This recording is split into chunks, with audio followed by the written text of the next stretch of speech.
Hi guys, how are you? Welcome back to my channel. Today I wanted to talk about all of the things that I've learned since owning a cat, and all of the mistakes that I've made, and just stuff that you guys should know if you're thinking of adopting a cat or purchasing, up to you.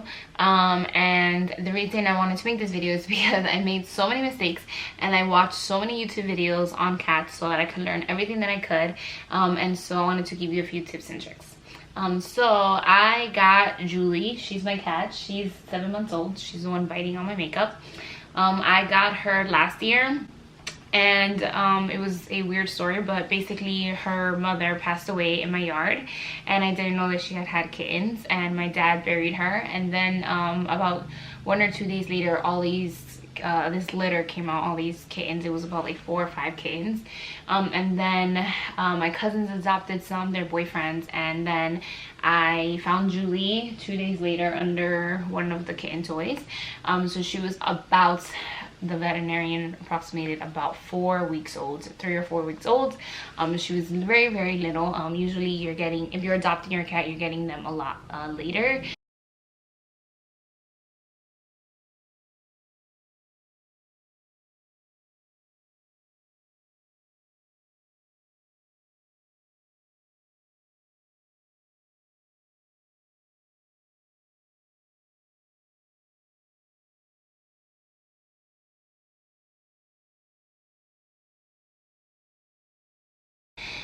And basically I found her. I bought her kitten milk replacement because I knew that you can't give milk, like human milk or human milk, you hear me, like if I make security milk, you can't give cow milk to kittens. And so I went to the pet store by my house and I bought kitten milk replacement. So kitten milk replacement comes, I'm gonna tag it down below so you guys can see what it looks like. It comes in liquid form, so it comes already made, kind of like baby formula, and then it also comes in a powder form, so you have to mix it with water yourself. And so the first time I bought the can, because I didn't know any better, and I was like, oh, this is so easy, ready to feed.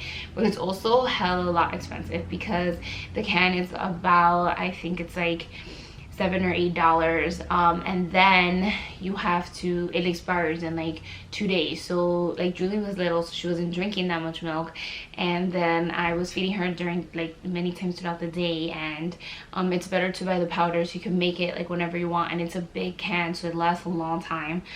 So number one, get the powder, not the ready to feed. You'll save a lot of money. And when I first got Julie, I didn't know if she can drink out of a bowl because the bowl just looks so big compared to her small head. So I used syringes, or I got like a small baby bottle. And then when she started ripping off the nipple, I realized she's good enough to use the bowl. And I also got a bed. I got like the bowls. At this, it doesn't matter which bed you get, it doesn't matter what bowl you get. Like, cats sleep everywhere. Like, look at her right now, she's literally falling asleep. She'll sleep in blankets, she'll sleep on the windowsill, like any small closed place she'll sleep in. So don't spend a lot of money on beds. I own 2 types of beds. I own one that's like a circular and it's open, which is good because I live in New York City, so I have winter and summer, spring, fall, I have everything. So the one that's open is good in the summer because she's hot or anything. And then I have one that's like a tent. I'm gonna tag both of them down below if I find the first one, because I bought it at the pet store. The second one I got on Amazon. It's like actually I got it in Target. So it's like a triangle like this, which is good because I figured like she could hide in there, and then when it's cold she could like be in there. And she loves the tent one more than the other one, but it's also, I have the tent next to the heater and it's winter time now.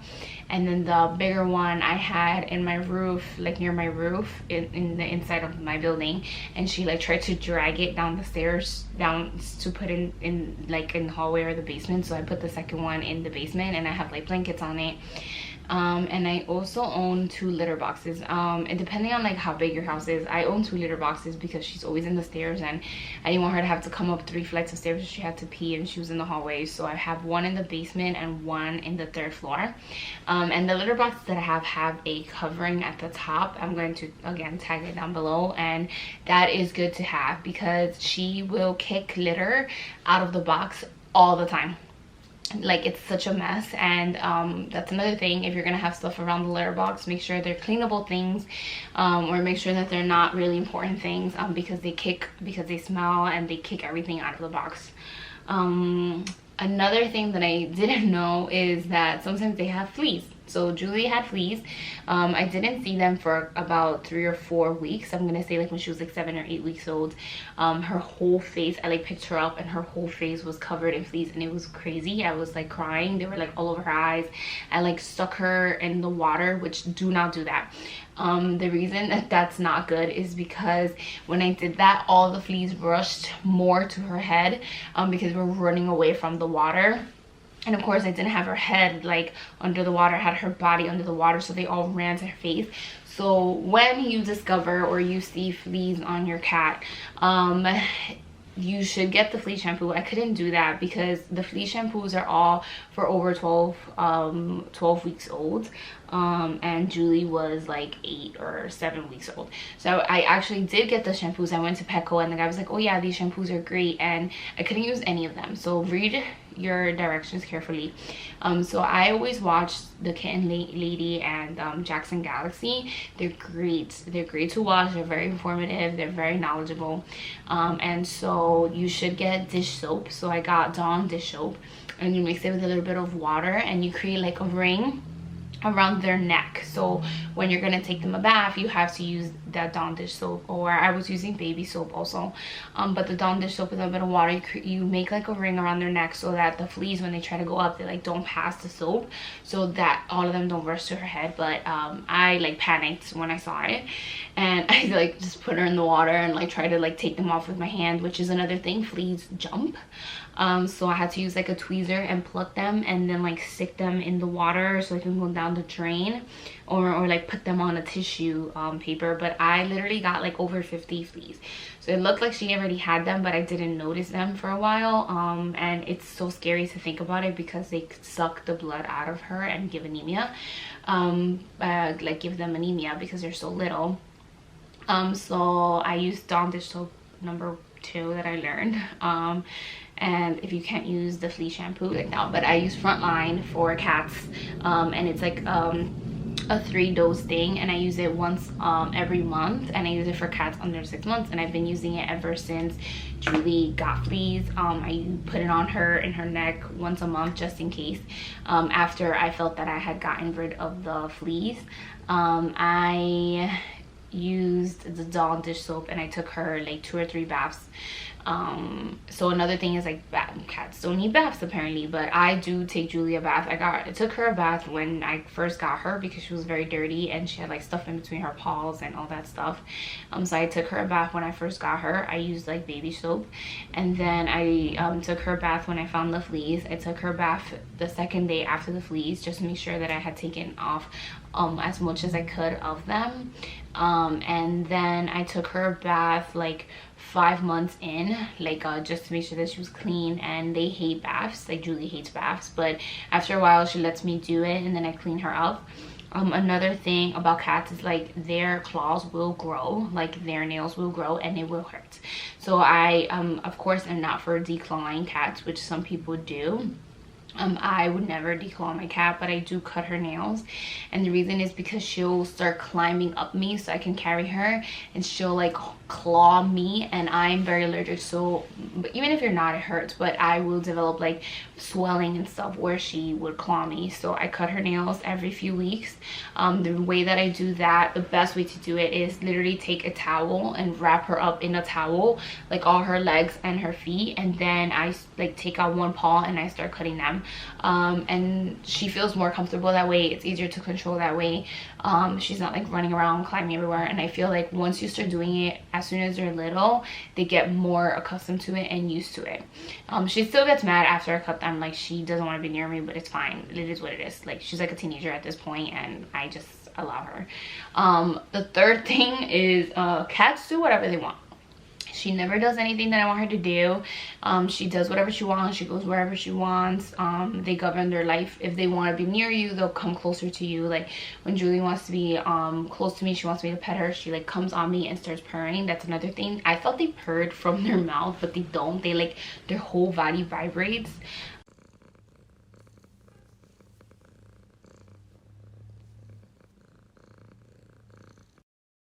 their whole body vibrates, and they're like brrr, and she likes to do it next to my ear when I'm sleeping, like get on my back.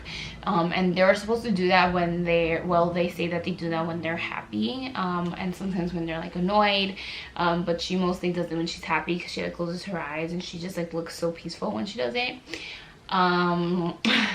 And another important thing about cats is like you can feed them wet food, dry food. I used to feed her wet food, but like you have to like be around to feed her the wet food, so I also got her used to feeding dry food so she could eat both. The way that I transitioned from wet to dry food is I put the wet food with the dry food so that she could like knit, so she can like get used to the textures. In the beginning, Julie drank no water, and now after I started feeding her only dry food, she drinks a lot of water. It's important, yes, to incorporate both wet and dry food together so that they, you know, get their hydration and their nutrients and all that fun stuff. Another thing about cats that I didn't know is like they can eat some house food, like they can eat cheese and they can eat cooked meats. I was not feeding Julie any house food because I was afraid that it was gonna like mess up with her belly and she was gonna vomit. And so now recently I started giving her some food, house food, and she like loves the meat. She was not a fan of cheese, which is interesting.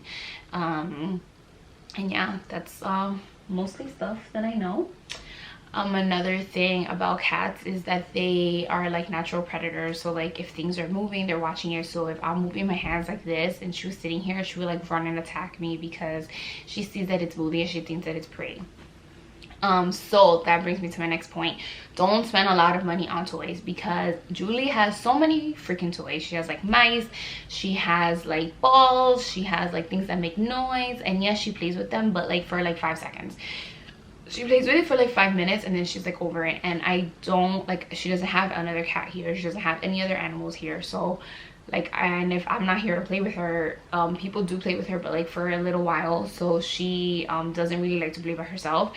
But I spend so much money on all these toys, like the balls and all that stuff, and don't go crazy because I own so many toys. They're all over, bananas, everything, you name it, she has it. And her favorite toy is like this interactive one that my friend Anita gave her, which is like a mouse and it like moves by itself, and I'll tag it down below. I got it, she probably got it on Amazon, and she loves that one. She'll play with it for hours, and she likes lollipops. She loves lollipops. My mom just like throws her lollipops, and what I do is I wrap them up with tape, and then because she starts biting and I don't want it to open, so I wrap it up with tape and she will play with it. It's like soccer for hours, literally hours she'll play with it. So yeah, that's another thing. Don't spend a lot of money on it. But yes, cats, they do scratch, but like a lot of times she hides her nails, but when she does this, she'll like to grab, it'll come out. But that's something else that I say, like, don't play with your hands and don't play with your feet. That was like #1 rule that every single video and like YouTuber told me, and still like people always play with Julie with her hands and feet. So she loves biting because she is teething, and also like she thinks that it's a way of playing. So I have to be like yelling ow now because now it hurts. When she was little and she used to bite, it was like cute little nibbles, it was fine. Now it hurts. So don't play with your hands and feet. Like, I know it's very hard, but literally do not do it, because now that she's older, she does it all the time. Like if I'm petting her, she's like to bite me. If I'm moving my hand, she goes to bite me. And you don't have to train them, which is great. Like, she went and used the litter box by herself. I just went like this to the sand and she jumped right in. And well, I also put her in it first because she's so little, so I put her in it first, and then I kept going like this to the sand so she can know that like she can move the sand around like that. And she kept popping out because she was scared. At first I was using chucks, and then the way that I trained her from chucks to the litter box is putting the litter box on top of the chuck, so she knew that like that's where you go to the bathroom. And from then on, she's always used the litter box. I've only had a few incidents, like 2 times. Once she had diarrhea, which like she couldn't control. She was like in a towel. I went to visit my cousin and I had her in a towel in the car, and she like had diarrhea, and she like looked up at me and she was like, oh my god. They also hate the smell of that, so I like clean her butt. They hate when you clean their butt, but it is what it is. And then another time she peed in my aunt's house, and she knew that it was not okay because she peed and she was very little, like 5 or 6 weeks old, and she like came out, she was like, but from then on she's always peed and poops in the litter box, which is great. I also didn't know that you can train your cats to use like the toilet. So they have like circles and there's different stages, and you can train them to use the toilet if you prefer, so you don't have to have litter boxes and you don't have to be cleaning litter boxes all the time. I don't think I'm going to train Julie to do that because like my mom hates cats and she can't be out around the house because she'll panic. But that's something that you could look into. My friends have that for their cat, which is great, because he already knows to go to use the bathroom and you don't have to clean up anything. I clean the litter box once a week and I use bags, and then I put the litter on top because it's just easy cleanup. I just pick up the bags and I throw it out in the garbage. That's what I use. And I sometimes like move her poop and stuff like that because I'm like crazy, or if she poops a lot, which happens with the dry food, I just like pick up all the poop and like every few days I put in bags because I don't want anything to smell like cats. And she usually does not smell like a cat. And yeah, cats are great. Yeah, they're very smart and they like are very cuddly. They love to be like near you. Like Julie follows me everywhere. Me, my dad, my aunt, like she follows us everywhere. If we leave the room, if I come back, she like has to come out and she likes to be with people. Like if I leave her here and she like wakes up and I'm not here, she'll like go by the door and start making noise so that I can open the door for her. Julie doesn't make that much noise. She actually doesn't meow or anything, except now that she's a little bit older, since she's like 6 or 7 months old now, she'll like make noise when she wants something. So she'll like sit here on the bed, and then I have my window here and there's birds, and she like loves birds but she's scared of everything, and she'll like start making noise so I can move my curtain and she could like jump out because I always have my blackout curtains, and she'll like jump, like she'll make noise so she can jump and go bother the birds, even though she's scared of them. Like if they're right by the window, she won't go there. That's another thing, they be acting like big and bad and she like attacks your ankles and attacks your body, but she's scared of everything. Any noise, anything like that, they're terrified of that. So don't make so much noise all the time. And that's it. I really hope that you enjoy your fur animal. I love Julie. She's the best thing that ever happened to me. See, she doesn't want me to bother her. She's the best thing that ever happened to me, and I'm so happy that God sent her to me. And yes, I really hope you enjoy your fur animal. Love you guys. Please subscribe for more random videos because I'm super random. And if you guys have any questions or you want to see more videos on like Julie's actual stuff, then I can show you guys that too. All right, bye guys.